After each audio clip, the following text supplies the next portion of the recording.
For the next part, the reasons of deviation. One of the common sources of irreversibilities is fluid friction.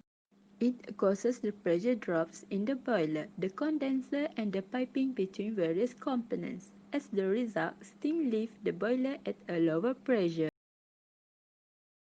Pressure at the turbine inlet is somewhat lower than that at the boiler exit due to pressure drop in the connecting pipes. Okay, usually the pressure drops in the condenser is very small. To compensate these pressure drops, the water must be pumped to a sufficiently higher pressure than the ideal cycle calls for. Okay, and then requires a leisure pump and leisure work input to the pump. Further, second common sources of irreversibilities is heat loss to the surroundings.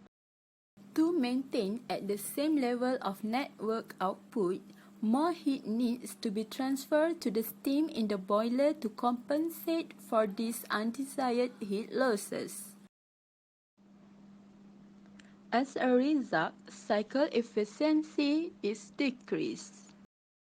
Of particular importance are the irreversibilities occurring within the pump and the turbine. Pump requires a greater work input and a turbine produces a smaller work output as a result of irreversibility. Under ideal conditions, the flow through these devices is isentropic. So that means S1 equal to S2, S3 equal to S4. And then this is the formula of isentropic efficiency.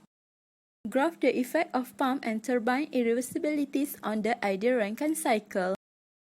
Another factors need to be considered in actual condensers. For example, the liquid is usually subcooled to prevent the onset of cavitation, the rapid vaporization and condensation of the fluid at the low pressure side of the pump impeller, which may damage it. Additional losses occur at the bearing between the moving parts as a result of friction. And then steam that leaks out during the cycle and air that leaks into condenser represent two other sources of loss. Finally, the power consumed by the auxiliary equipment such as fans that supply air to the furnace should also be considered in evaluating the overall performance of power plants. This is the graph deviation of actual vapor power cycle from the ideal Rankine cycle.